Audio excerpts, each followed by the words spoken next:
Sawadee Krap, I'm JP Mestanza. Today is Monday, October 27th. Welcome to Phuket Extra, brought to you by pvcphuket.com. 9 suspects are now behind bars across several provinces for allegedly colluding to steal and sell antiviral drugs used in treating COVID-19, and reports say the items were stolen by a manager at a hospital.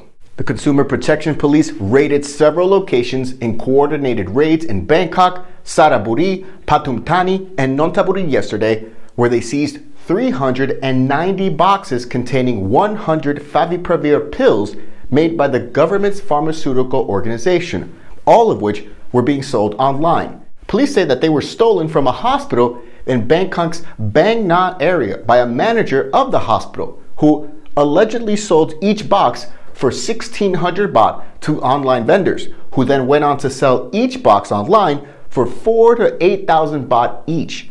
Favipiravir is an antiviral medication used to treat COVID and is not sold directly to consumers. Instead, it's only available in Thailand through a doctor's prescription. People who bought the drug to self-medicate could cause a buildup in resistance and even lead to death because of wrong usage, according to reports. For more, visit the link in the description. A student in Phang Nga province who developed blood clots after getting her second COVID-19 vaccine shot and her left leg was amputated has since died of hemorrhagic stroke after brain surgery. The 20-year-old was a student at Phang Nga Community College and died on Monday morning at a local hospital in the province immediately to Phuket's north, according to Thai media reports.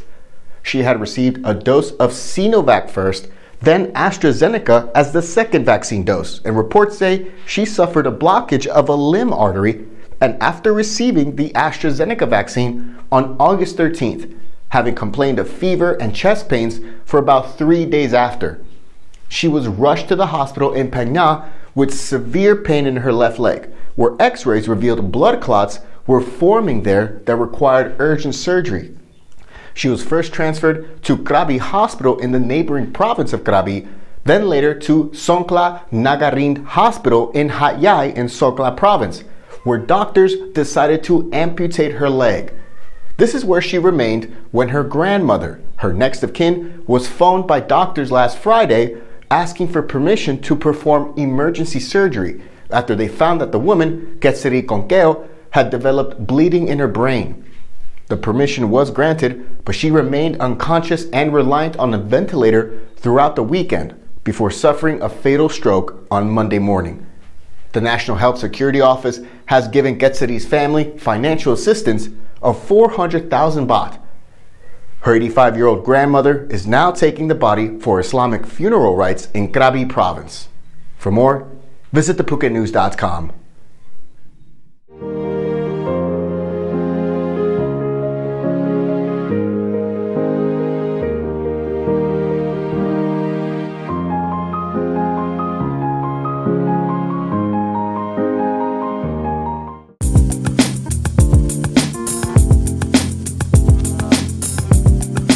Quality guaranteed since 2012. Call M Painting today. It's now 3 days in a row that Phuket has recorded under 100 COVID cases, following confirmation last night of 83 total COVID cases on the island, including 3 Phuket Sandbox tourists and no new deaths. Since the start of the pandemic last year, Phuket has seen 15,170 cases. The vast majority, about 99%, were recorded just over the last 7 months. During October, Phuket has seen 3,895 total COVID-19 cases, with an average of 150 daily cases and a death toll of 40. Prime Minister Prayut Chan-o-cha is urging other Southeast Asian country members, ASEAN members, to follow Thailand's footsteps and start reopening to revive economies in the region and ensure the tangible implementation of the bloc's response to COVID-19. The Premier addressed the issue via teleconference at the ongoing 38th and 39th ASEAN Summits, which are taking place online and opened under the chairmanship of Brunei on Tuesday. Prime Minister Prayut Chan-o-cha said that the ASEAN Travel Corridor Arrangement Framework should be put into practice with mutual recognition of vaccines and vaccine certificates to facilitate business travel and later tourism all throughout the region. He said, quote, ASEAN must avoid unnecessary measures that may hinder the movement of goods to ensure supply chain connectivity during the pandemic and make greater use of the intra-ASEAN market to stimulate our regional economy.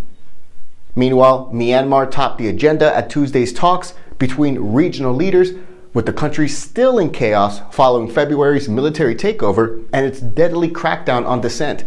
Facing calls to defuse the crisis, ASEAN has drawn up a roadmap aimed at restoring peace, but there have been doubts over the junta's commitment to the plan.